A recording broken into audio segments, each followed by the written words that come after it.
Salve, salve galera, sejam todos muito bem-vindos, começando mais um Sports Machine, meu bate-papo semanal com o Sérgio Patrick, diretamente de Miami. Patrick, tudo bem? Fala, Eric, tudo bem? Grande abraço para você, um abraço a todo mundo que acompanha o Sports Machine. Sei lá, hoje a gente poderia chamar o Sports Machine, eu não sei como é que se fala em grego, mas em francês deve ser... Não deve ser tão difícil, alguma coisa... Não temos Mauro Betting para fazer as traduções aqui. Sei lá, mas a gente poderia falar em sérvio, em francês, em grego e tal. Aliás, eu tô olhando aí no fundo, não tem nenhuma bola de basquete? Tem, no seu fundo das bolas esportivas. Essa que a Cafusa tá na frente. Essa daqui. Você deveria ter trocado. A bola hoje é a bola de basquete, a bola laranja que a gente vai falar, começando finalmente a NBA, a nova temporada. Eu posso explicar para você, eu uso 2 bases de velas da minha mulher para colocar as bolas, um pratinho que eu como sobremesa para colocar a bola de futebol. Tem todo um arranjo aqui que não pode ser desfeito. Eu não tenho como colocar uma bola na frente aqui e cai tudo, entendeu? Não dá pra mudar. Entendi. Exatamente. Muito bem. Cuidado com o dog se ele passar aí no fundo, se ele não vai derrubar, hein? Ele é tá dormindo no outro quarto hoje. Hoje ele tá tranquilo. Falou basquete, semana passada ele queria porque era NFL, né? Ele queria ouvir, exatamente. É um cachorro americano, não tenha dúvidas. Patrick, aliás, nós vamos falar da IBA, né? Não da NBA, é isso? A International Basketball Association. É impressionante como as coisas vão surpreendendo a gente, né? A NBA, para mim, já tinha feito quase tudo que poderia fazer em termos de internacionalização, mas agora ela se vê diante de uma realidade que pode fazer com que esse lado seja ainda mais forte dentro de toda a estrutura de negócio da NBA. Eu comecei a dar uma olhada nos estrangeiros, né? A gente já teve muitos brasileiros campeões. O Thiago Splitter até hoje está trabalhando no Brooklyn Nets, né? Tem um envolvimento grande aí de brasileiros no basquete da NBA, de estrangeiros de modo geral, alguma coisa que vem ali do começo da década de 90, né? A gente teve, eu me lembro do Drazen Petrovic, que eu tive o prazer de ver na quadra, num jogo do New Jersey Nets dele, né, que hoje é o Brooklyn, contra o Shaquille O'Neal jogando pelo Orlando Magic, e pouquinho depois o Drazen Petrovic teve um acidente de carro e faleceu, era um dos grandes, né, da Iugoslávia e depois da Croácia, e o Hakeem Olajuwon também, nos anos 90, foi um dos grandes destaques, um cara que vinha da África, que vinha da Nigéria, mas chegou a jogar pela seleção americana. Sim. Caso parecido com o do Tim Duncan, que é, em termos estatísticos, considerado um jogador internacional, como eles falam aqui, porque ele é de Ilhas Virgens, mas ele jogou também pela seleção americana. E aí depois foi uma sequência de Paul Gasol, Manu Ginóbili, Steve Nash, Dirk Nowitzki, caras que foram bem demais, foram protagonistas, campeões. O Yao Ming teve um destaque muito grande, né, levando a NBA para a China, apesar das lesões, ele era um pivô excelente. Mas a realidade que a gente tem agora é a seguinte: os últimos 4 MVPs foram estrangeiros, 2 do Giannis, o grego, o Antetokounmpo, 2 do Jokic, o sérvio, e os favoritos para a próxima temporada, né, se não forem todos estrangeiros, são quase todos estrangeiros, Eric, e as grandes estrelas americanas envelhecendo, Durant e Curry com 34 e o LeBron com 37. Então, acho que a gente está olhando realmente para uma International Basketball Association mais do que nunca. O que é interessante, né, Patrick? A gente pensa nisso, a NBA vai ganhando cada vez mais espaço pelo mundo inteiro, né? Aquela velha história. Pô, na Grécia, com certeza deve ter aumentado muito o interesse pelo esporte, né, nos últimos anos. E isso vai fazendo com que a NBA vá ganhando cada vez mais território. Aqui no Brasil, a Liga faz uma estratégia diferente, porque a gente não tem o ídolo jogando lá, né? Tem muito pouco, até o Didi Lozada voltou agora, tal, então é muito diferente. Agora, para você, a minha pergunta é a seguinte: você acha que esse aumento dos estrangeiros, do interesse pelo estrangeiro, pode fazer com que o americano se distancie um pouco da NBA ou não? Essa é uma excelente pergunta. Assim, a Liga é muito consolidada aqui e, na verdade, isso eu quero ver. Eu não tenho uma resposta imediata. Acho que nem a Liga deve ter. Exato. Por isso que eu estou dizendo, eu acho que a Liga se vê diante de uma coisa que ela vai ter que lidar, né? E me parece que a melhor estratégia no momento é realmente abraçar essa ideia, porque é uma liga que, e eu lembro, eu tive numa palestra do David Stern, que foi o grande comissário da história da NBA, né, o cara que transformou a liga, Inclusive o Adam Silver, que é o atual comissário, trabalhava com o David Stern, foi um cara que o David Stern colocou para substituí-lo. O David Stern morreu recentemente. Eu tive numa palestra dele em Nova York, o tema era inclusive a globalização da NBA, a internacionalização da NBA. E ele lembrou como ele, quando chegou à liga, ele tinha que... pegava as fitas para passar na CBS, né? O jogo passava gravado, e aí ele lutou para começar a colocar os jogos ao vivo. Enfim, é uma realidade. Se a gente pensar que isso tem 40 anos, pouquinho antes do Michael Jordan surgir, parece um absurdo, né? O Michael Johnson, o Magic Johnson já na liga, o Larry Bird já na liga, e a gente ainda tinha essa realidade na NBA, uma imagem dos jogadores muito ligada ao uso de drogas, a brigas, jogadores desregrados e tal, e isso se transformou dentro dos Estados Unidos.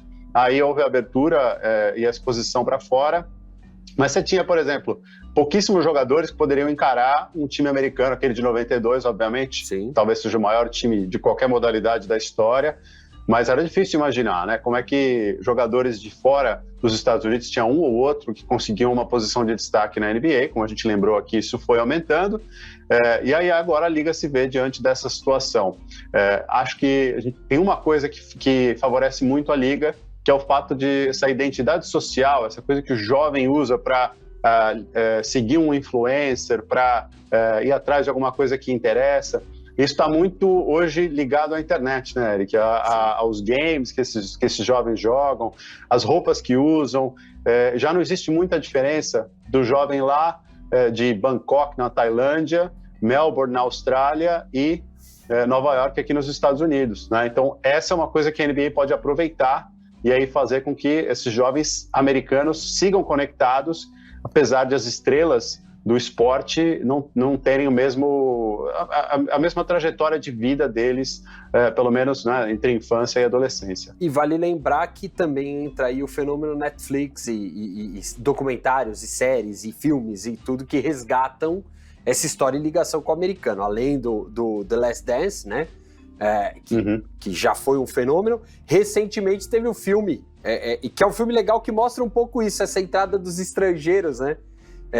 Não sei se chegou a ver, chama Aqui no Brasil Arremessando Alto. É um filme, documentário, nem é documentário, é um filme baseado em fatos reais que está na Netflix. E aí... Isso, é o Hustle aqui, né? O Adam Sandler é o grande nome desse filme, o cara que produziu. Inclusive ele vive jogando basquete com jogadores e ex-jogadores da NBA, e o pessoal aqui adora colocar nas redes sociais como ele joga bem e tal, como ele é um boleiro mesmo de verdade. E interessante é que o Juancho Hernán Gómez, o espanhol, que é o protagonista do filme, é um dos, né? Porque eu acho que o personagem do Adam Sandler é o real protagonista, mas ele também tem destaque como personagem. Acabou sendo um dos principais jogadores da Espanha no último título do Eurobasket, né?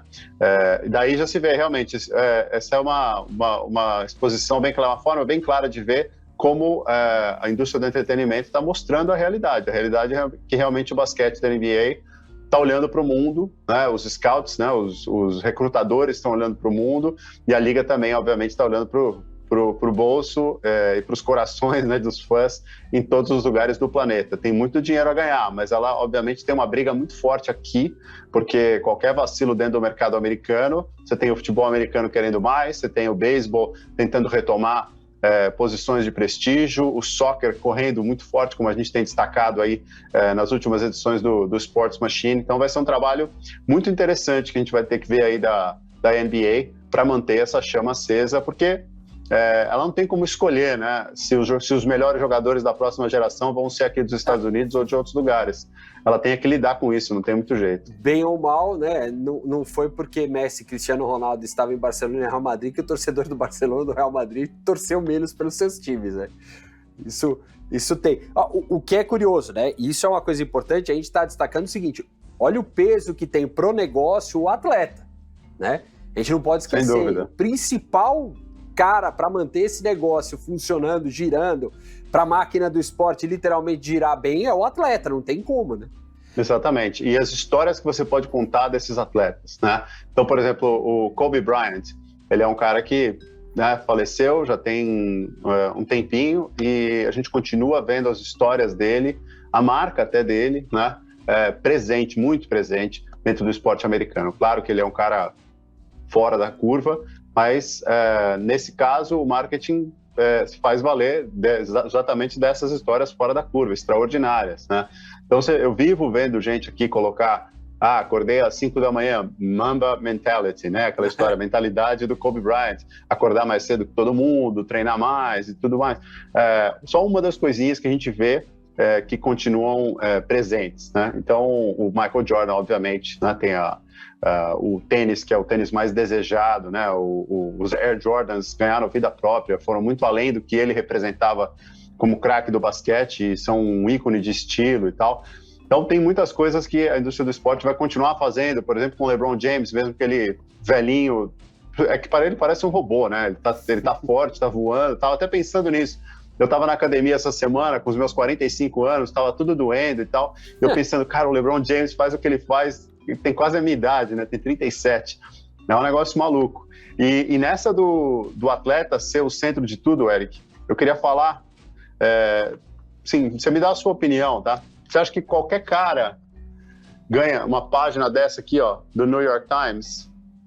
E mais um pouquinho de lambuja aqui, mais um pedaço aqui, ó. Uma página e meia do New York Times. O que você acha? Que beleza. O cara tem que ser um fenômeno ali. É o LeBron que você está falando, não? Não, esse cara não é americano, não joga na NBA, não joga em nenhuma universidade americana. O nome dele é Victor Wembanyama. Ele é nascido na França, família da República Democrática do Congo. Tem 18 anos de idade, 2,21 m. Joga em todas, arremessa de 3, tem uma envergadura impressionante. É um fenômeno, personalidade forte. É o potencial número 1 do draft da NBA para 2023. Aqui nos Estados Unidos, as pessoas são unânimes em dizer que é o maior buzz, né? O maior comentário, o maior bafafá. Burburinho. Que expressão você quer usar? Burburinho. Em relação a um jogador de basquete desde o LeBron James. Né? Não se fala de um potencial craque tanto quanto se fala de um jogador desde o LeBron James. Tanto quando se fala do Wemba. E interessante é ver que assim, ele esteve aqui por alguns dias, esteve aqui nos Estados Unidos, e obviamente que numa visita dessa você tem mais destaque, mas ele voltou para a França e o primeiro jogo dele lá já estava estampado nos principais sites do esporte. Então a gente vai ter quase um ano aí de intenso acompanhamento, né, da trajetória do Wembanyama, e uma temporada que vai ser muito engraçada, muito interessante, porque a hora que as coisas se consolidarem ali para metade da temporada, de quem não vai ter nenhuma chance de fazer nada bonito, a gente vai ter uma briga feroz para ver quem vai ficar por último. Quem vai ficar por último? Porque os últimos, obviamente, hoje você não é mais o último que necessariamente pega a primeira posição, tem um sorteio ali, mas vai ter gente fazendo um belo esforço para ficar nas últimas posições para tentar pegar o Wembanyama. Um presidente de time disse ao Adrian Wojnarowski, que é um dos grandes repórteres da ESPN aqui nos Estados Unidos, que ele acha que esse é um jogador que pode ter um impacto de $500 bilhão no valor de uma franquia ao chegar e assinar um contrato e começar a jogar. Então você imagina o que os americanos já pensam em fazer, já estão fazendo em torno desse que foi chamado carinhosamente pelo LeBron de alien, de alienígena. E ele já brincou num post do Instagram, já colocou lá o emoji de alien, já está abraçando o apelido, mostrando que também é bom de marketing, né? Exatamente. E interessante, um ingrediente a mais disso, né? O basquete americano tá de olho na França por conta de 2024, dos Jogos de Paris. Então é mais um ingrediente para aproximar da França o basquete nos Estados Unidos, né? Lembrar que a marca Jordan já patrocina o PSG e é por conta disso, né? Se tiraram a Nike, botaram o Jumpman ali para aparecer e remeter Jordan à França, à cultura francesa. Enfim, a Nike tem construído quadras ali por Paris. Enfim, é uma briga interessantíssima que a gente tem pela frente. A NBA também olhando o mercado da França, né? A França que já teve Tony Parker, tem o Rudy Gobert, jogadores que foram muito bem sucedidos, tem um basquete consolidado, teve um ótimo Eurobasket agora, né? Então também é um ótimo espaço para a NBA se consolidar de uma maneira muito forte, como uma liga favorita, né? É aquela coisa, você coloca lojas, você faz a garotada usar as suas roupas, os direitos de transmissão começam a ficar cada vez mais caros, porque todo mundo quer assistir, ou o streaming, o que quer que seja, que essa garotada vai consumir. mas o fato é que a NBA vai entrando cada vez mais forte, e aí é isso, né? Você não tem como escolher onde vai nascer o próximo fenômeno. O Giannis, que é monstruoso, é da Grécia, o potencial comercial é menor. O Jokic da Sérvia também. Aí você tem um jogador como o Wembanyama francês, as coisas mudam, e o impacto pode ser realmente muito maior. Então vamos ver, torcendo para que a gente que gosta de esporte quer sempre ver novos fenômenos surgindo, né? Então é super legal, é por isso que o americano fica tão empolgado e vai ficar acompanhando todos os passos aí do Wembanyama nos próximos meses até o draft. E como você mesmo disse, vai contando boas histórias, né? Também tem essa cultura de se contar grandes histórias para crescer esse negócio. Essa matéria é excelente, conta de momentos dele na escola, então o repórter conversou com professores dele, então mostrando que ele, uma das coisas que eles querem mostrar na matéria, é até o título aqui, né, no seu próprio planeta, dentro e fora da quadra.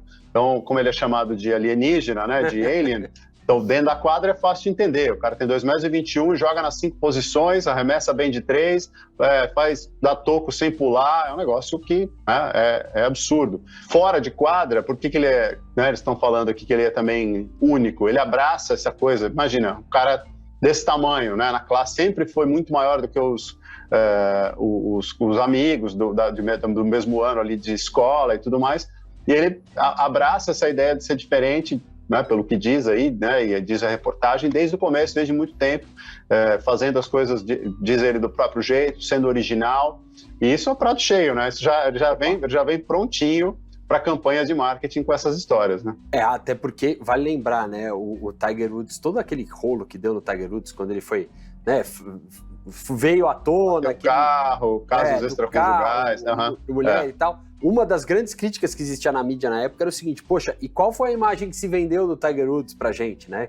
Como um cara família, um cara tranquilo, um cara não sei o que e tal, e no fim das contas, até porque ele perdeu muito patrocínio por conta disso, mostrou-se que não era bem isso. E aí eu acho que é o caso, né, de você já tá mostrando desde lá, ó, eu sou desse jeito, isso aqui é natural, é o meu jeito de ser, né? Porque também tem muito essa cultura do relações públicas ali, meio que criando uma imagem que seja boa marqueteiramente para o atleta, né? E você tem pessoas que são naturalmente mais soltas, mais vendáveis, vamos dizer assim, mais fáceis de você trabalhar. Em termos de marketing, tem gente que é mais fechada, tem gente que tem outro tipo de relacionamento com a câmera, com as redes sociais. Eu estava lembrando aqui de um cara que é craque, mas que é muito mais fechado, como o Kawhi Leonard, por exemplo, né? O cara que foi campeão pelo San Antonio Spurs, foi campeão pelo Toronto Raptors, mas tem contratos bons, né? New Balance, se não me engano, é a empresa esportiva que apoia o Kawhi Leonard, mas o impacto dele é diferente, porque ele é mais reservado, ele é mais na dele e tudo mais. Se você pega o LeBron já é um cara que abraçou isso muito bem, o Stephen Curry é um cara super solto e tal, então eles acabam tendo um aproveitamento maior e as marcas que né, os apoiam também. Então, a gente vai ter que esperar para ver e entender como é que esses caras esses jovens aí vão se sair. Eu falei dos prováveis ou dos candidatos a MVP na próxima temporada, até para comparar um pouco a idade. Ó. Nikola Jokic tem 27, é o atual bicampeão do MVP. O Giannis também tem 27, ganhou 2 antes do Jokic. O Luka Doncic, o esloveno, tem 23, do Dallas Mavericks. E o Joel Embiid, que é o outro que eu coloquei aqui, que também foi muito bem nas últimas temporadas pelo Philadelphia, tem 28 e é de Camarões. Então, é uma safra excelente de jogadores internacionais aí. Hoje, se a gente fizesse um Estados Unidos versus o resto do mundo, acho que ia dar confusão, hein? Ia dar bom jogo. Aliás, falando em resto do mundo, não tem nada a ver, mas só para lembrar, aqui no Brasil também tem novidade para a NBA, né? Tem mudanças, adesões, trocas na lista de emissoras que vão transmitir o torneio, né? Então, começa nessa terça-feira, né? Quando você está vendo aqui, se está acompanhando de forma inédita aí, e pela primeira vez já nessa terça-feira aqui o Sports Machine, só para relembrar aqui o nosso espectador, nosso cliente aqui no Brasil. Band na TV aberta, ESPN na TV paga, E aí vem as novidades todas. O Gaules, streamer, também na Twitch transmite alguns jogos. A novidade anunciada nesta segunda-feira pela NBA e a Amazon Prime Video é que são 100 jogos na temporada transmitidos pela Amazon no streaming, sendo que 87 jogos ao vivo. Eu tô pegando minha colinha aqui, mais de 100 partidas transmitidas, 87 jogos ao vivo e 4 jogos exclusivos por semana, terça e quinta-feira. Novidade também trazida pela Máquina do Esporte, por conta do acordo que já existe com a Budweiser, né? Que é um acordo que a Bud é também transmissora da NBA, emissora oficial, além de ser patrocinadora. A marca de cerveja, ela pulveriza as transmissões. Então, neste ano terá no YouTube da Budweiser, vai ter jogos transmitidos, depois vai ter também na TNT, tanto em TV fechada quanto no YouTube também da TNT, e outras duas novidades. O Sport TV, que transmitia por um acordo direto da Globo com a NBA, agora passa a ser por um acordo terceirizado com a Bud. Então, o Sport TV também transmite os jogos. E a grande novidade é a entrada da CNN, que vai transmitir no Facebook da CNN, então é só no Facebook, alguns jogos da NBA. Também essas informações todas você encontra no site da Máquina do Esporte, onde assistir a NBA na temporada 2022-2023 começa nesse dia 18. É bastante coisa, Patrick, e é interessante, né? O conceito multiplataforma que a NBA adotou aqui, graças a Budweiser, também aumentou bastante a pulverização para as mídias aqui no Brasil. É um pouco diferente da realidade aqui nos Estados Unidos, né? Que a gente tem, durante a temporada regular e playoffs, até as finais, né? A gente tem TNT e ESPN, são as duas que passam o tempo inteiro alternando os dias, né? E aí depois, quando você chega nas finais, a ABC, que é do grupo Disney, é o canal aberto, né, do grupo que tem a ESPN, tem o direito de passar as finais e mostra as finais. E ao longo da temporada, a ABC também mostra alguns jogos nos fins de semana, normalmente aos domingos. E depois você tem também as opções de streaming pelo próprio canal da NBA, o app da NBA. O League Pass continua tendo aqui também, bem lembrado. Exatamente. Então essas são as opções aqui nos Estados Unidos. Você tem mais no Brasil, mas a quantidade de jogos aqui também é mais canais, né? Mais espaços, mas a exposição de jogos deve ser bem parecida. E a ideia da NBA é quanto mais gente ela conseguir atingir hoje, me parece ser bem clara, né? Melhor para a liga. Quanto mais ela estiver presente na vida das pessoas, mais fácil o acesso, melhor para a liga. Não tem é mais ou menos a ideia que o futebol americano tem aqui, né? Estar praticamente sem a necessidade de se pagar muito, o máximo um plano de cabo, aí você já tem várias opções durante a semana, né, Eric? Sem dúvida nenhuma, a ideia é essa. Aqui no Brasil é muito menos ganhar dinheiro com os direitos de transmissão e sim espalhar mais a liga para ser acessível ao maior número de pessoas possível, tanto é que tem um acordo com a Band na TV aberta exatamente pensando nisso. Detalhe importante dessa história é que, né, duas emissoras, basicamente 2,6 bilhões de dólares que a NBA fatura hoje com direitos de mídia. A expectativa para o próximo ciclo de direitos de transmissão, deixa eu ver aqui, que começa a partir de 2024, 2025, né, depois dessa temporada, então 2025, 26, já suba para 5 bilhões por ano, pelo menos, em direitos de mídia, com a entrada da Amazon nessa briga, e o acordo aqui no Brasil mostra que a Amazon vai ter interesse, sim, nesses direitos de transmissão. Então pode aumentar bastante o que a liga fatura com a TV, ficando como segunda maior, né, no mercado americano. Acho que passa aí com certeza com folga o beisebol. A NBA ficaria atrás só da NFL, que é 10 bilhões de dólares por ano, né? Até que o beisebol negocie o próximo contrato, né? Porque o que a gente tem visto é que nada, ou quase nada, vou dizer nada porque eu não sei todos os números de todos os setores, obviamente, da economia, mas é difícil ver algo que tenha crescido como os direitos de transmissão. Então, quem está envolvido diretamente nos negócios do esporte aqui, quem investiu, quem tem uma fatia de um time, quem patrocina uma liga, tem visto esses valores crescerem demais. E, obviamente, os jogadores também têm participado disso com acordos que têm feito com que os salários, né, os contratos sejam cada vez melhores, mas é impressionante ver, é um crescimento que você olha para outros setores da economia, não tem nada que cresce como esses direitos de transmissão das principais ligas cresceram nos últimos anos. Deixando claro aquilo que também a gente já destacou algumas vezes, que o esporte tem sido um dos principais atrativos, assim, ali com filmes e séries, mais até do que muito mais do que notícias, para quem transmite televisão em cabo, streaming ou aberto. Então, com essa força, o esporte tem faturado cada vez mais. Sem dúvida nenhuma, e é algo que a Netflix precisa ficar de olho, né? Porque ela tá ficando apostando só no VOD até agora. Evento ao vivo, eles ainda estão fora, né? E o problema é que se decidir entrar muito tarde, pode ser tarde demais, né?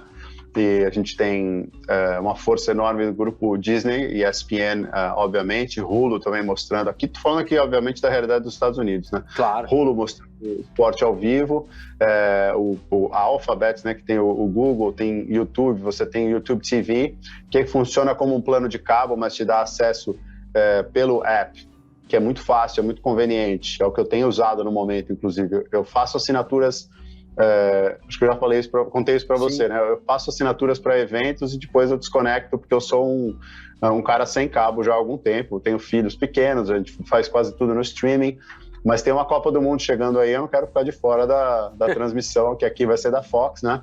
Então eu já assinei para a Copa do Mundo, uma bela desculpa assinar um mês antes da Copa e ficar assistindo um pouquinho de Premier League, um pouquinho de NBA. Então você tem essas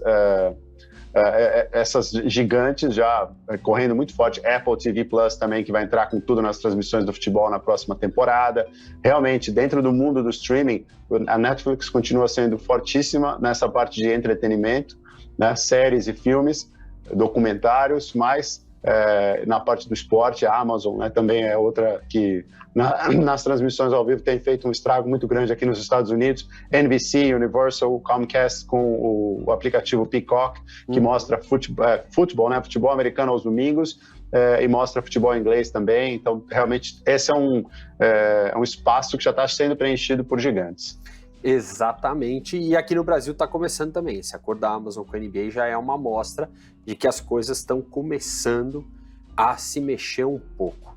Sérgio Patrick, última notícia para a gente fechar nosso programa de hoje é que o Milan anunciou uma parceria com o New York Yankees para vender produtos licenciados um do outro, né? Lembrando que o Milan teve uma compra minoritária do grupo Redbird Capital Partners, mais um fundo americano que está investindo em clubes na Europa, clubes de futebol, e dentro disso tem uma parceria estratégica com o Yankee Global Enterprises, Yes Network, que é a proprietária do Yankees. Então, com isso, já é mais um clube. O Liverpool também faz, às vezes, algumas coisinhas, né?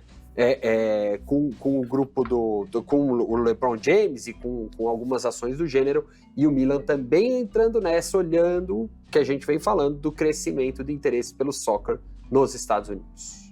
É isso aí, eles vão ter que pressionar, no caso do Milan, por exemplo, vai ter que pressionar a sua própria liga para crescer o interesse pela liga aqui nos Estados Unidos, porque senão é um clube que vai ficar restrito ao interesse maior em jogos da Champions League, como a gente explicou, inclusive, se você não viu, na última edição do Sports Machine, a Premier League domina de uma maneira impressionante. Então, você tem, claro, um espaço, um esforço interessante que faz o Milan aí nessa parceria, mas ainda muito atrás em termos de exposição do que, por exemplo, os times da Premier League podem ter. Eu quero mostrar só uma última coisinha desse New York Times aqui.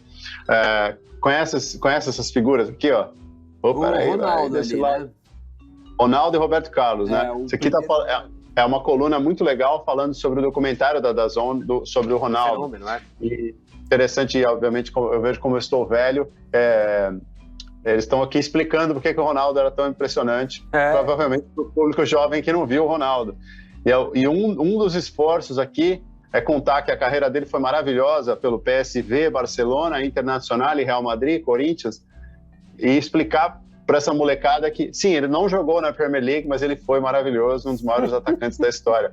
Porque na cabeça dessa molecada, principalmente aqui nos Estados Unidos, como é que você foi o melhor e não jogou na Premier League? É como você falar que você foi o melhor e não jogou na NBA, né? Aí no basquete, sei lá. Então não cabe na cabeça deles parte da explicação aqui da reportagem.